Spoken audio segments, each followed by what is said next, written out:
Ok, hola hermanos, ¿cómo están? Espero que estén muy bien. Voy a compartir la pantalla. Denme un segundo y compartimos. Ok, ahí creo que estamos, ¿verdad? ¿Todo bien por ahí? Perfecto. Ok, entonces titulamos esta charla ¿Cómo la ciencia nos lleva a Dios? Ok, mi nombre es Elizabeth Garcés, me dicen Eli. Y antes de empezar, me estaban preguntando por eso, eh, voy a contar un poquito sobre mí. Yo soy licenciada en física de la Universidad de Chile, donde también hice mi maestría ahí. Luego hice un diploma en ciencia de la ciencia. Quería seguir el doctorado, pero me quedé embarazada y preferí quedarme con mi hija, la verdad. Así que es algo que tengo pendiente en algún momento hacer.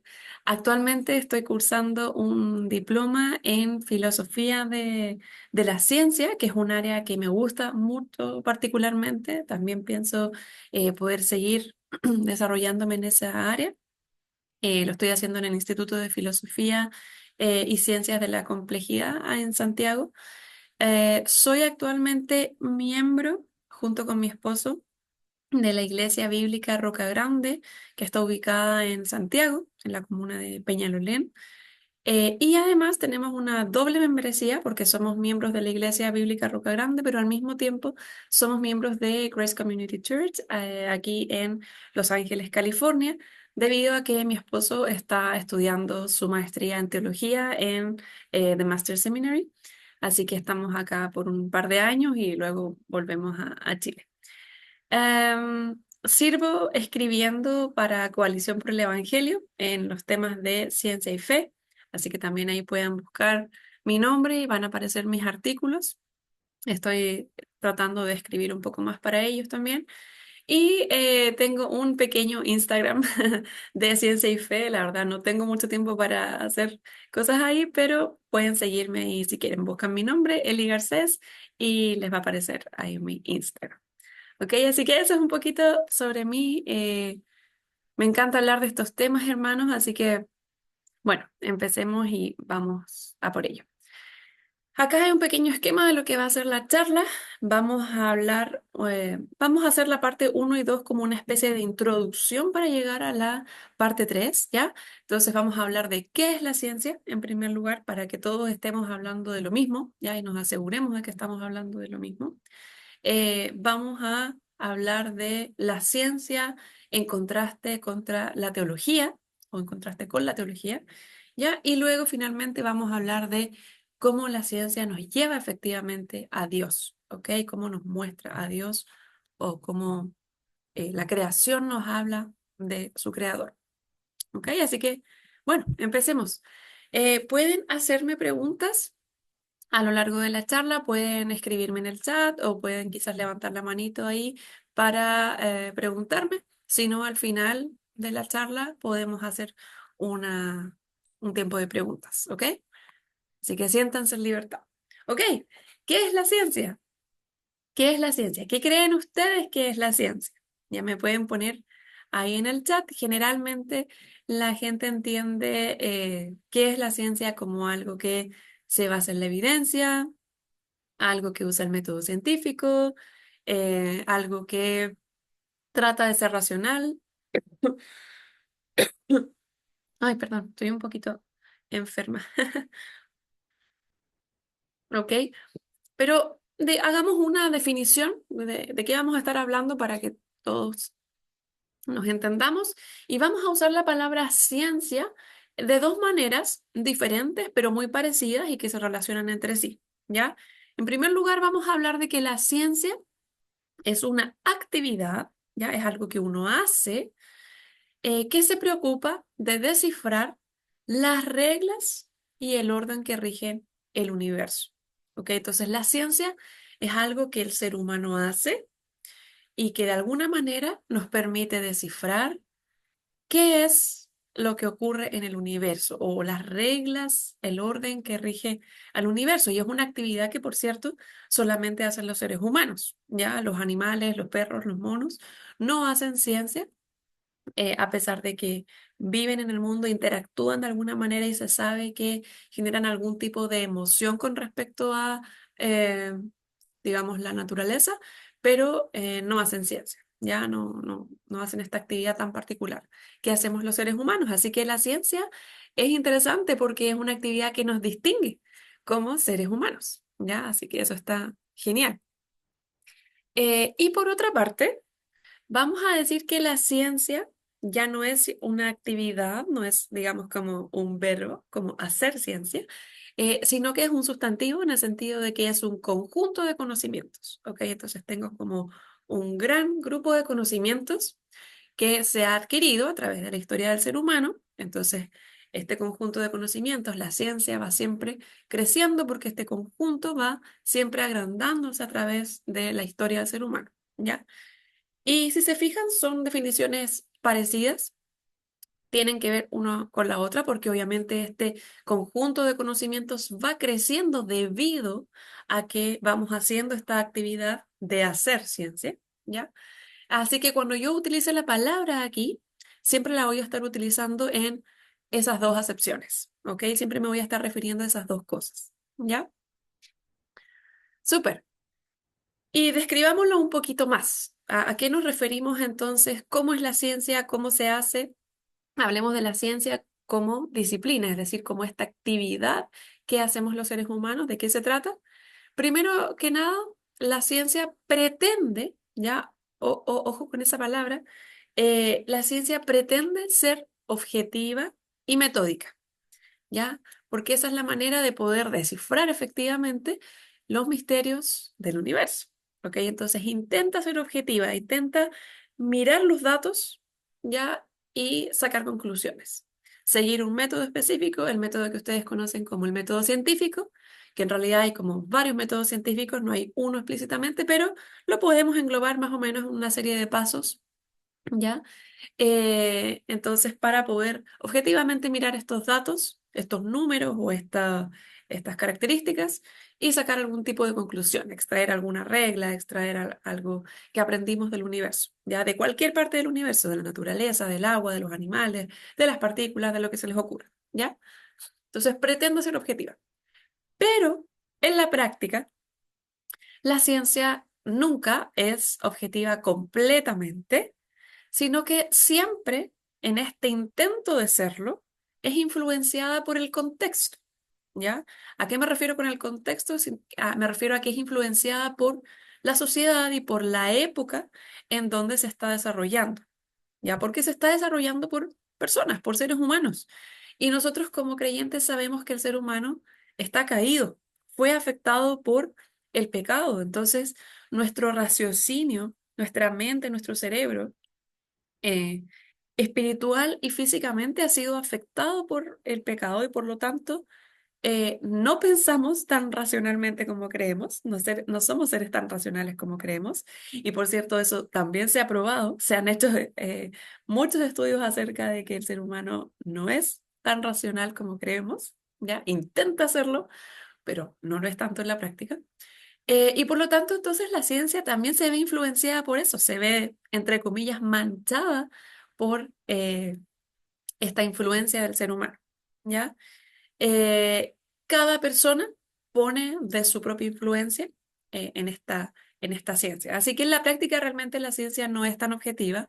Sin embargo, en mi opinión, la ciencia es una de las actividades más objetivas como ser humano.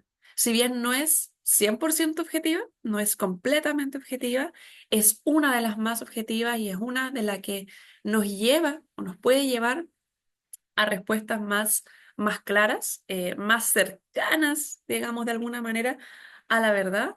Así que por eso vale la pena valorarla realmente. Ya, y los creyentes tenemos que aprender también a abrazar la ciencia, a amar la ciencia como una manera de aprender más del universo. La cosmovisión, entonces, decíamos, de cada época influye en la ciencia.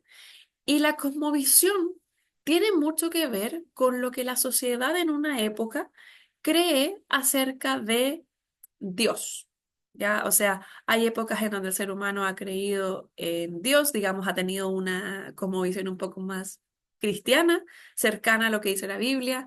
Hay otros momentos, y dependiendo también del lugar geográfico en donde estemos, la cosmovisión ha tenido que ver con, por ejemplo, politeísmo, con muchos dioses y una imagen muy diferente de los dioses de la que tal vez nosotros como cristianos tenemos acerca de Dios. Y actualmente, por ejemplo, somos una sociedad un poco más, digámoslo como agnóstica quizás, un poco más atea, eh, un poco más humanista, ¿ya? Y obviamente cada momento, cada época ha influenciado eso. Y eso significa que la teología, es decir, el estudio de Dios, cómo los seres humanos, cómo la sociedad ve a Dios en ese momento, influye mucho en la ciencia también.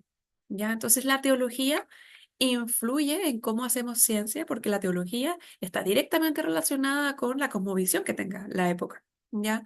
Entonces cuando, por ejemplo, los griegos hacían ciencia, ellos pensaban en sus dioses, a pesar de que ellos tenían una concepción bien ambigua de los dioses, no eran tan creyentes de sus dioses, pero sí estaba influenciado un poco por eso, ya por la imagen que ellos tenían de los dioses.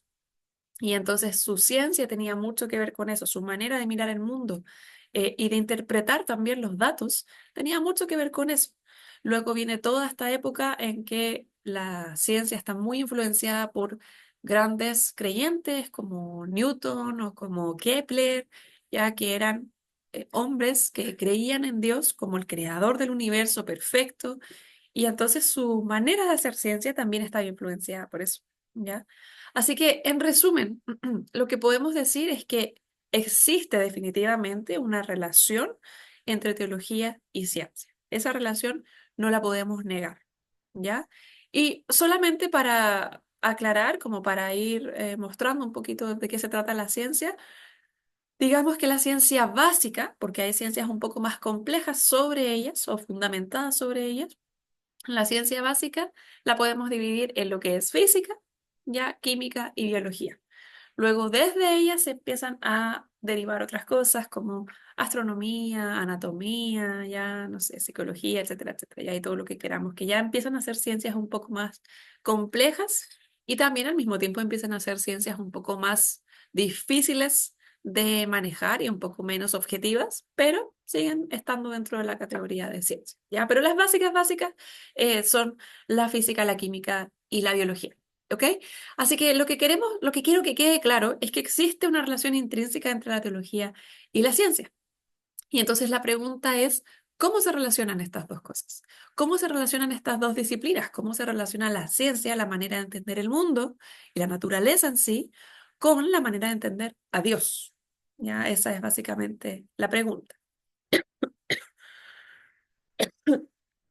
Perdón, perdón. Ok, entonces lo primero que tenemos que tener claro cuando nos hacemos esta pregunta de cómo se relacionan estas dos disciplinas, es que la ciencia y la teología no intentan responder las mismas preguntas, ya no intentan ser la misma disciplina, ¿ok? O sea, la ciencia está preocupada de cómo funciona el universo, de cómo funcionan las partículas, de cómo se mueven, de cómo la energía se traspasa en masa, pero la teología intenta entender a Dios y cuál es la relación que nosotros tenemos con Él. ¿Ya? Entonces intenta conocerlo, intenta saber cómo se revela al mundo y cómo nosotros podemos llegar a Dios. ¿Ok? Entonces son disciplinas que están relacionadas y que se necesitan una a otra para complementarse y enriquecerse porque Dios se manifiesta también a través de lo que ha creado, ¿ya? Y de alguna manera la creación nos habla acerca del creador, que es lo que queremos terminar diciendo, ¿verdad?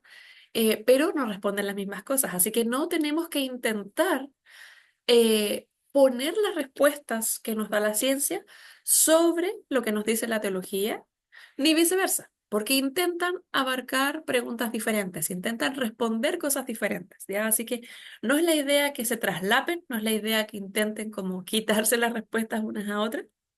Al revés, queremos complementar nuestro panorama del universo a través de estas dos disciplinas, ¿ya?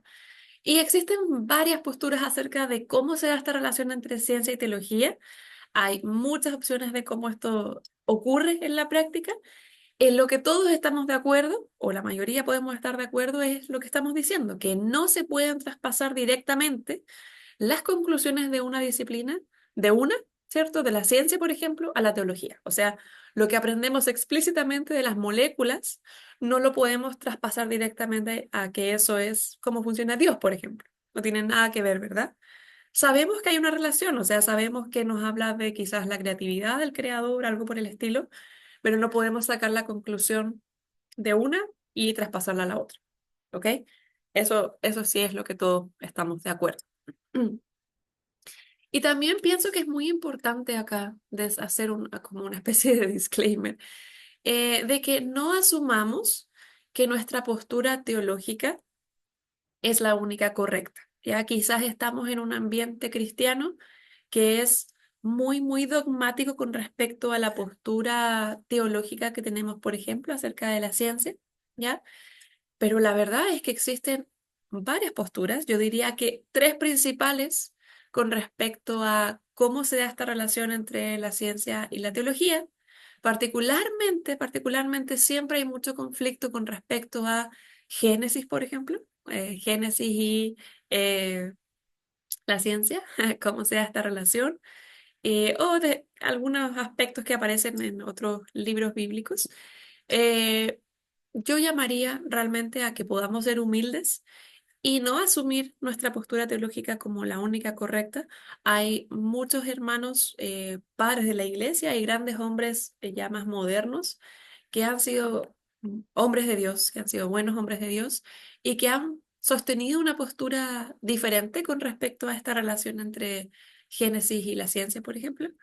Eh, y creo que no tenemos que pensar que somos menos, o que ellos son menos hermanos que nosotros, o que directamente no son hermanos. Pienso que hasta que no se traspase una, una doctrina fundamental, por ejemplo, que un hermano no crea que Jesús es Dios, ya, ok, definitivamente no podemos llamarlo hermano, ¿verdad?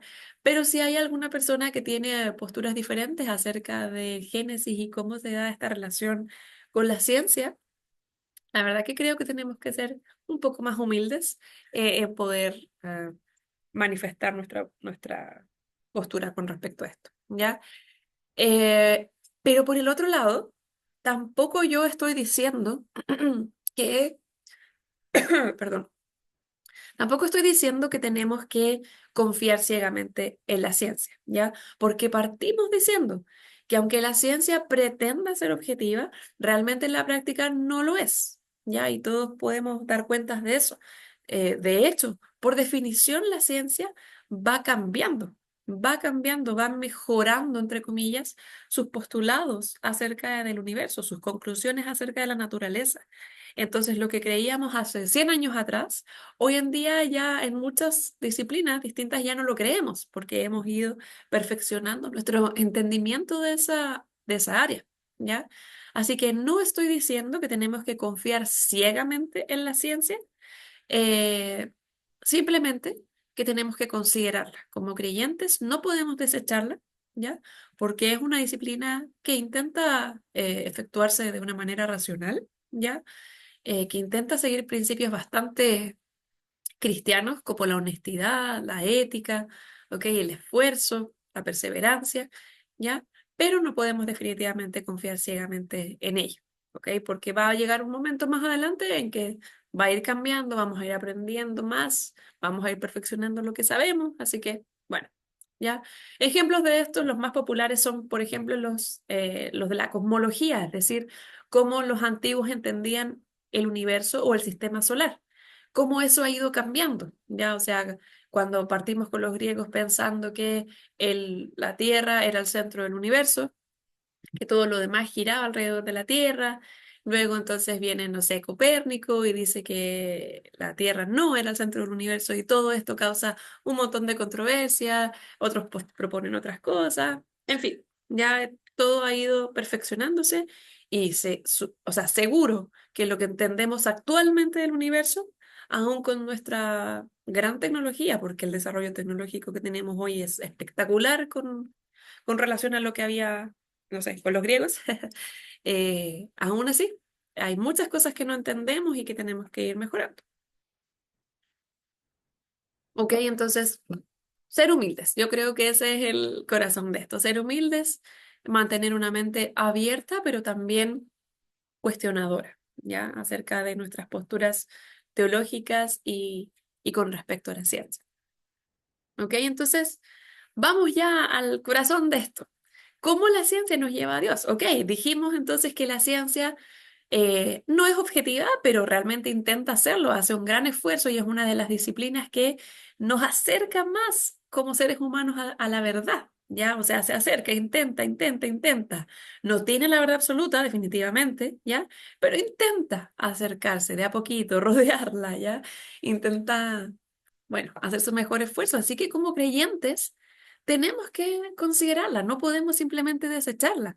De hecho, actualmente se está dando no lo sé qué es, no sé si es una moda, no sé realmente, una idea errónea, en mi opinión, acerca de que los creyentes no, como que están desechando la ciencia, sienten una especie de recelo contra la ciencia, pensando que tal vez es una disciplina que nos intenta como alejar de Dios. No es ese el objetivo de la ciencia, creo que ahí hay una idea errada, ya bueno, quizás por ignorancia, no lo sé.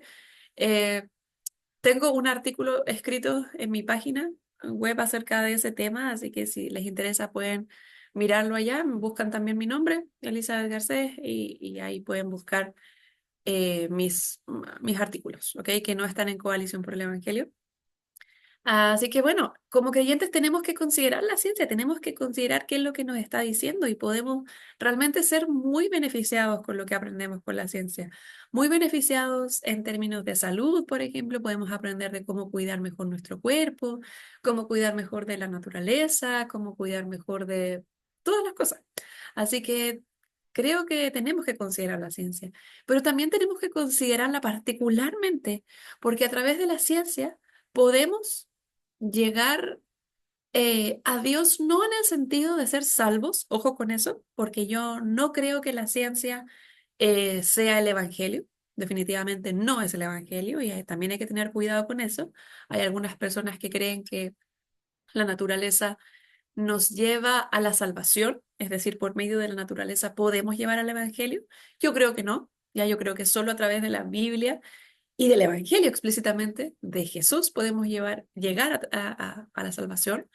Sin embargo, la naturaleza, el conocer la naturaleza, el conocer a la creación, nos lleva a conocer más del carácter de Dios. ¿Ya? O sea, nos lleva a considerar a Dios como una persona. ¿Ya? A eso me refiero. Entonces, ¿cómo la ciencia nos lleva al creador? Vamos a hablar de tres puntos, ¿ok? Uno, de que nos habla de su existencia. O sea, vamos como más atrás, miremos esto de un panorama más general. A todo el mundo, ¿ya? A todo el mundo, no solo creyentes, la ciencia, es decir, el conocer de la naturaleza, el conocer de la creación, nos habla de que hay un creador. O sea, esto es muy antiguo, ¿ya?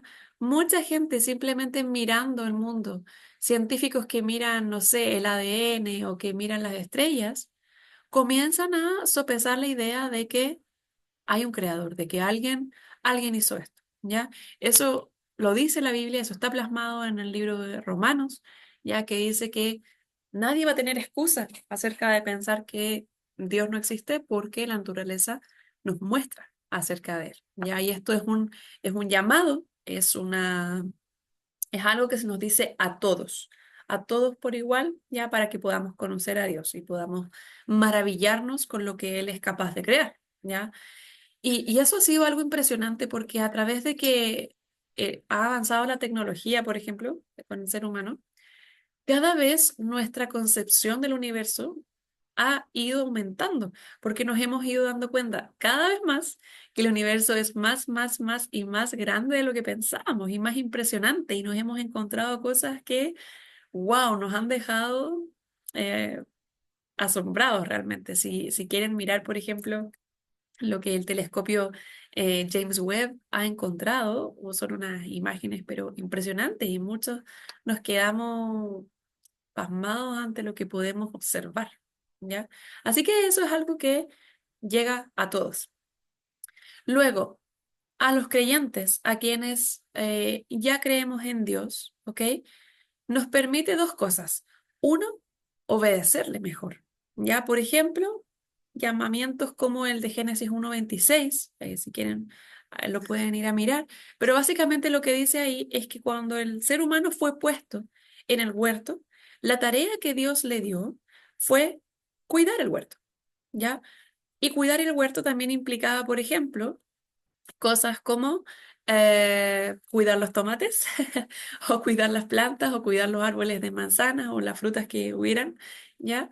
Y para cuidar las plantas y cuidar la tierra y labrarla y cuidar las papas, por ejemplo, tú lo tienes que hacer de diferente manera a como cuidas las manzanas. O sea, las papas no se cuidan igual que los tomates no se cuidan igual que, no sé, las hierbas aromáticas. Y tú para cuidarlos necesitas conocerlos, ¿ya? Necesitas saber cuánta agua necesitan, cuánto sol, no sé, cuánto abono le vamos a poner, ¿verdad? La naturaleza en ese sentido, las plantas necesitan de nosotros para poder generar y dar mejor fruto.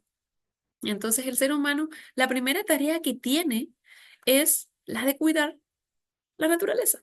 Ya, de hecho, después tiene que ponerle, por ejemplo, nombre a los animales. Entonces, y bueno, dice que los nombres que se le pusieron son los nombres que quedaron hasta el día de hoy.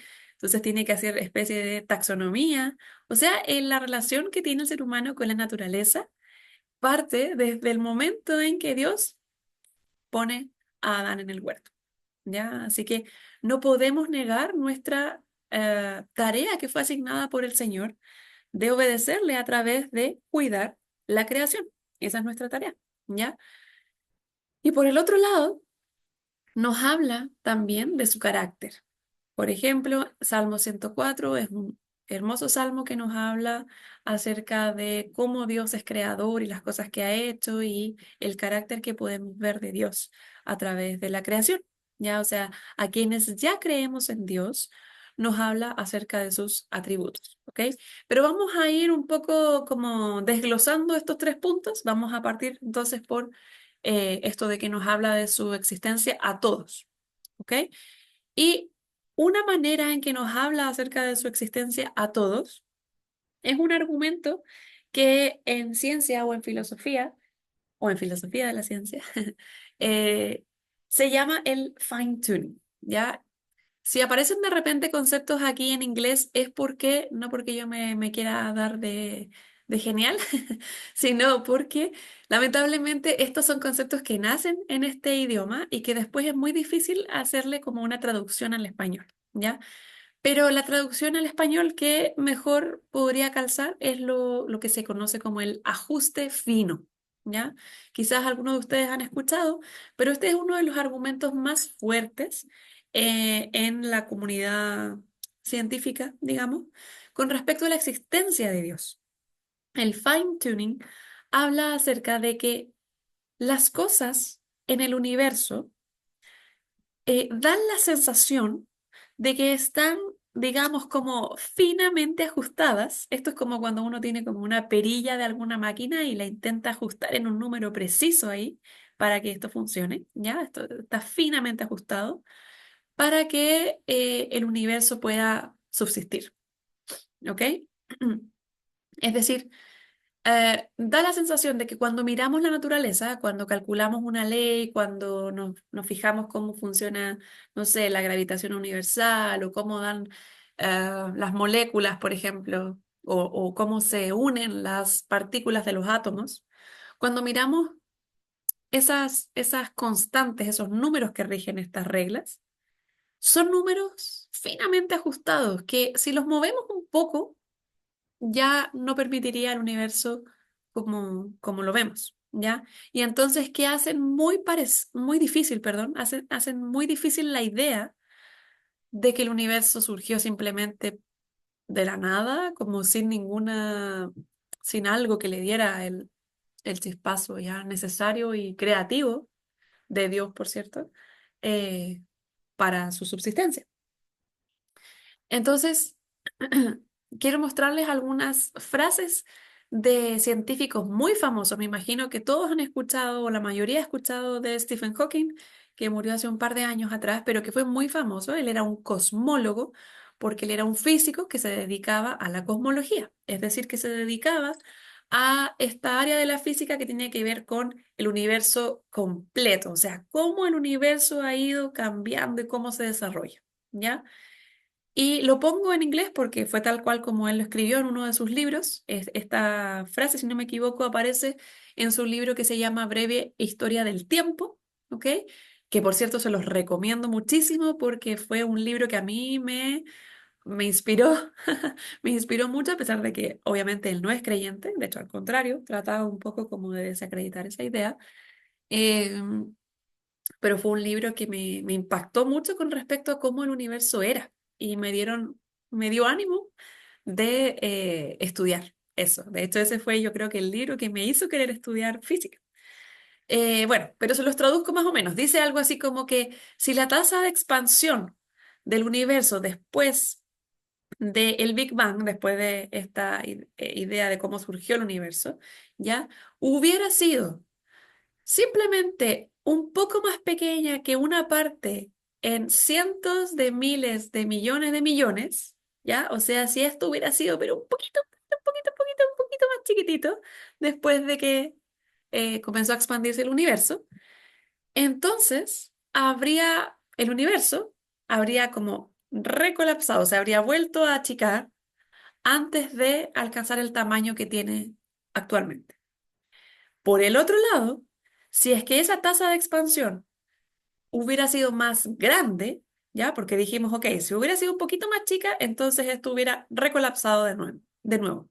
Pero si esto hubiera sido un poquito más grande, ¿ya? Incluso por una parte en un millón, ¿ya? En una millonésima parte, si esto hubiera sido un poquito más grande, entonces el universo se hubiera expandido tan rápido que no hubiera permitido que las estrellas y los planetas se formaran.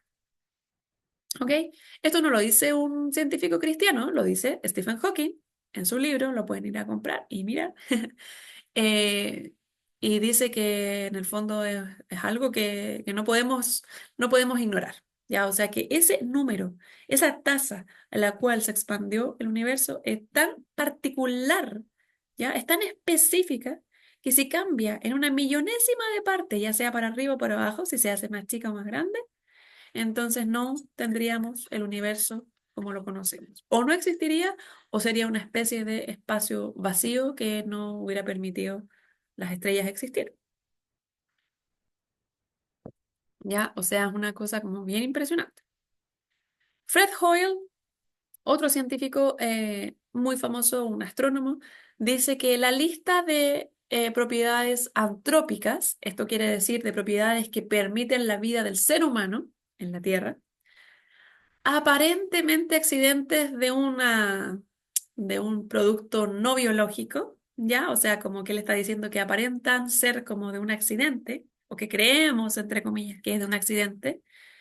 eh, pero esa lista es tan impresionante de principios o de propiedades que permiten la vida en la Tierra, que dice que que es impresionante, que es realmente larga e impresionante, ya que no podemos ignorar esta lista de propiedades que tiene el universo que parecen permitir la vida del ser humano, pero que nosotros estamos diciendo que son aparentemente producto de un accidente. Bueno, esta lista es impresionante, ¿ya? Eso dice él. Tampoco él es creyente. Y nuevamente otra frase de Stephen Hawking que dice nuevamente esto en otro libro, algo así como que las leyes de la ciencia, tal como las conocemos actualmente, contienen tantos números fundamentales como el tamaño de la carga eléctrica del electrón o el radio entre las masas del protón perdón, o la tasa de las masas entre el protón y el electrón, ¿ya? Tiene tantos números, las leyes de la ciencia, tiene tantos números específicos, ¿ya? Que parece, da la sensación de que han sido finamente ajustados para hacer posible el desarrollo de la vida, ¿ya? Algunas cosas se necesitan simplemente para el desarrollo de la vida y otras cosas se necesitan para el desarrollo de la vida y del ser humano, por ejemplo, en la Tierra. Se necesitan listas diferentes de propiedades, pero aún así la lista es impresionante de números y de constantes que parecen estar ajustadas y puestas ahí específicamente, ¿ya? Y la última frase de Paul Davis, tampoco creyente, pero es como una persona que de repente lanza ciertas cosas acerca de que quizás deberíamos considerar eh, la existencia de algo más, ¿ok? Dice que actualmente hay un gran acuerdo entre los físicos y los cosmólogos de que el universo en muchos aspectos parece finamente ajustado para la vida, ¿ya?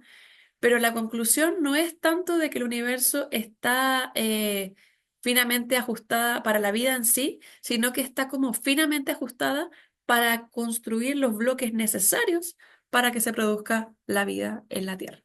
¿Ya? Ninguno de estos científicos es cristiano, son científicos muy famosos que han hecho grandes aportes a la ciencia y están diciendo cosas como esta. O sea, es algo que no podemos negar, ¿ya? Esto de que parece la vida finamente ajustada con estos numeritos y estas constantes, ¿ya? Es un fuerte argumento, sin duda que hay personas y hay científicos que no creen en esto, ya tienen sus contrincantes, y a veces no me refiero a contrincantes en el sentido de que no crean en que esto es así, sino de que presentan, entre comillas, explicaciones, ¿ya? Y una de las, entre comillas, mejores explicaciones que se han propuesto para esta realidad, o para ellos, para este problema, es la posibilidad de los multiversos. ¿Ya? Entonces, si ustedes van, por cierto, con un físico o un científico que no es creyente, probablemente cuando ustedes les digan, oye, pero ¿y el fine tuning? Ellos les van a decir, ah, bueno, pero eso sucedió porque hay multiversos. ¿Ya? O sea, ¿qué quiere decir esto de los multiversos? Quiere decir que en realidad nuestro universo no es el único que existe, sino que hay muchos, muchos, muchos infinitos universos que surgieron y que existen y que no es posible la vida en ellos. Y entonces, como hay tantos y hay una infinidad de universos, en alguno de ellos tenía que surgir la vida. ¿Ya? O sea, como que, bueno, hay tantos que en alguno de ellos tenía que ser posible. ¿Ya?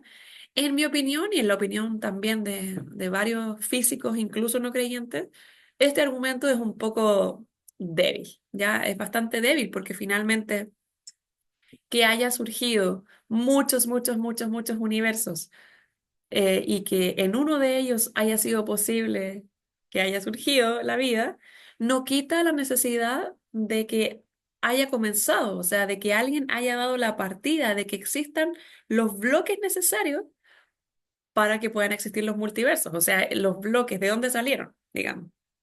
¿Ok? Esa es la idea un poco.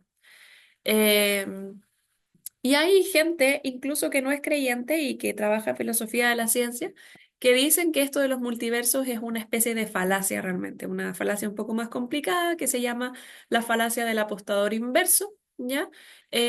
No la voy a explicar, simplemente quiero que sepan que si bien esta especie de explicación existe, ya también en el mismo campo de los incrédulos hay gente que dice que no, o sea, que esta idea de los multiversos realmente no soluciona el problema, ¿ya? Eh, Hay otro tipo de contraargumento que es el que dice que realmente nosotros no conocemos exactamente la interpretación de estas constantes de la naturaleza, así que realmente no podemos decir que el universo no existiría de esa manera si es que cambiaran. Yo creo que puede ser, efectivamente, no conocemos mucho del universo, conocemos muy, muy, muy poco, pero creo que lo que conocemos hasta ahora nos dice de alguna manera que bueno, que si esos números cambiaran, efectivamente, al menos el universo sería muy diferente, ¿ya? Ok, pero alguien podría estarse preguntando todo este rato, ¿pero a qué constante nos estamos refiriendo? ¿Ya? Y solamente para aclarar, eh, quiero explicar esto de que el universo se rige, perdón, por leyes físicas, ¿ya? Que pueden expresarse, y yo considero que curiosamente se pueden expresar en ecuaciones matemáticas, ¿ya? Albert Einstein decía algo así como que el secreto eterno del universo es su comprensibilidad. Es decir, ok, ya, sí, incluso tú no quieres creer en esto de que las constantes están finamente ajustadas. Incluso te tiene que parecer asombroso el hecho de que podamos entender el universo, podamos entender algo, de que podamos resumir cosas que sabemos del universo en ecuaciones matemáticas, por ejemplo. ¿Por qué podemos hacer eso? ¿No les parece eso impresionante?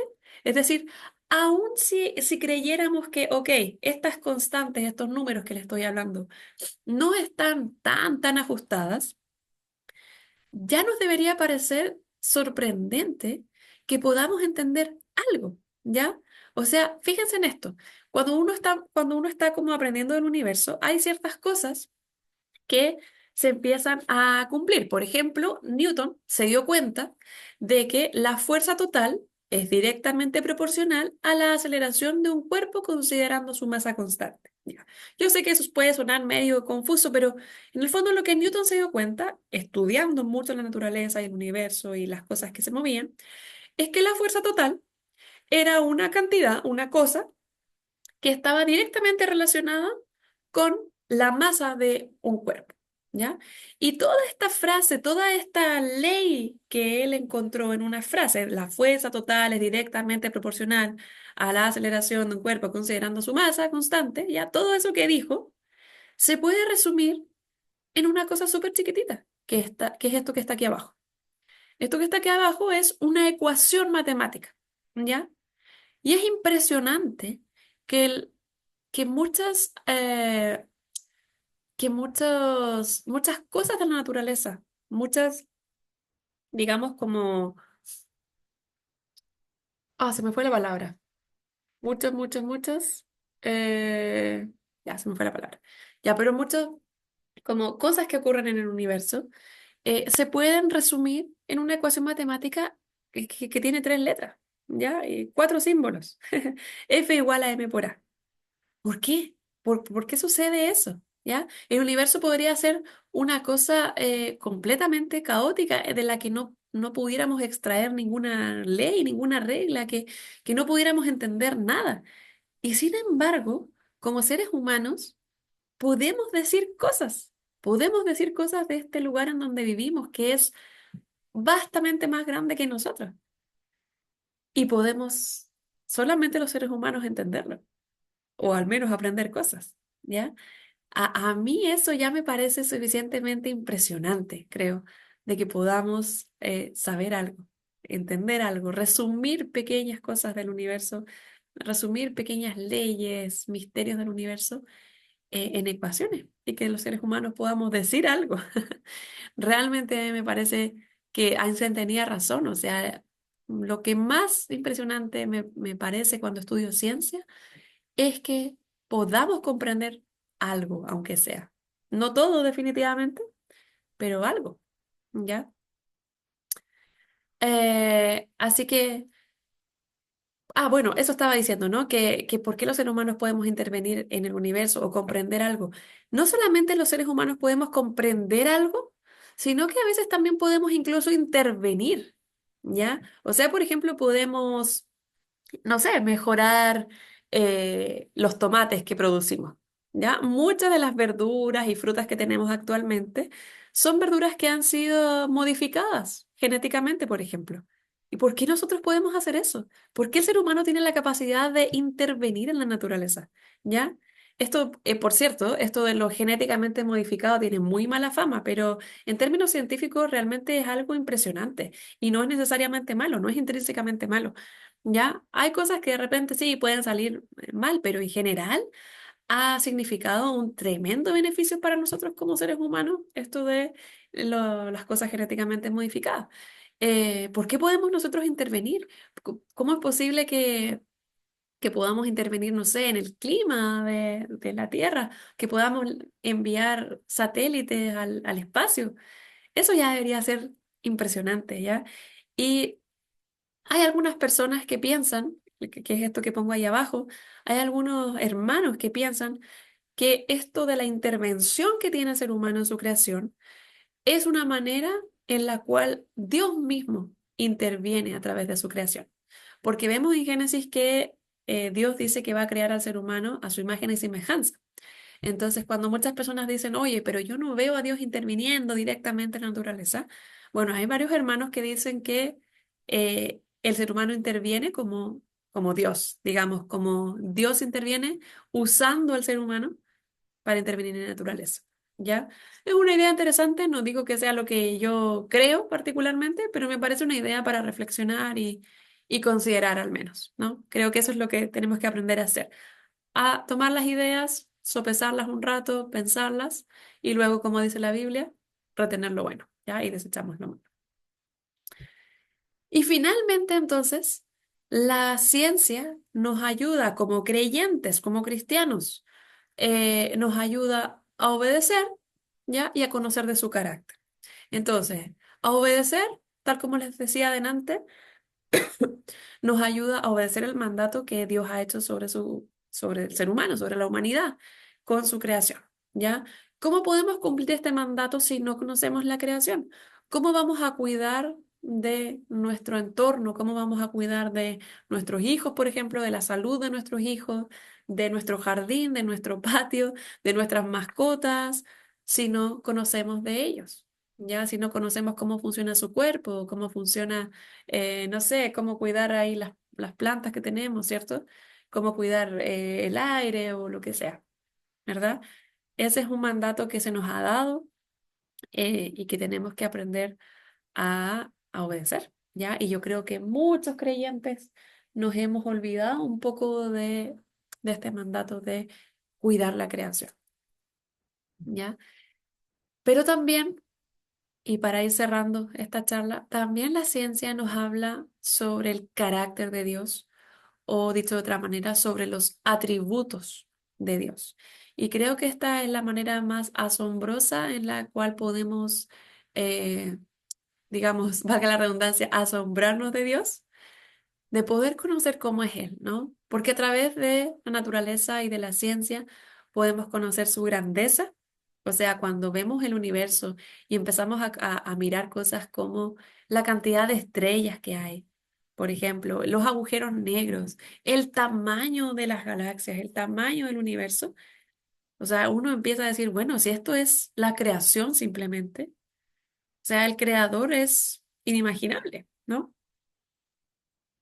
La grandeza del creador es inconmensurable, realmente, ¿ya? También nos habla de la unidad de Dios. ¿Y a qué me refiero con la unidad? Que por cierto, estos atributos los saqué de un libro del hermano John Frame. Él es un filósofo y teólogo y tiene un libro que se llama, eh, creo que solo está en inglés, pero se llama El caso de la naturaleza para Dios, ¿ya?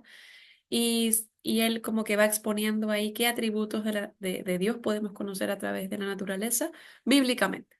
Ya se los recomiendo, un libro muy bonito, cortito también, solo que creo que no está en español. No lo sé, voy a buscarlo.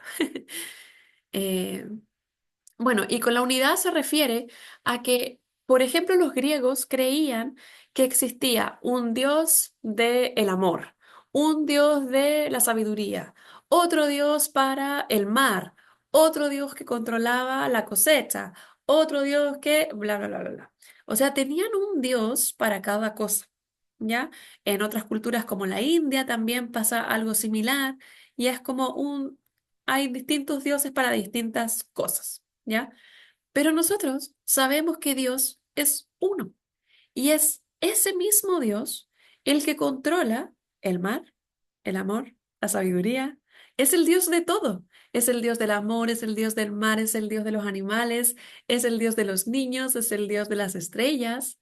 O sea, nuestro Dios es tan impresionante que no es muchas personas que van controlando una pequeña cosita porque no son tan poderosos.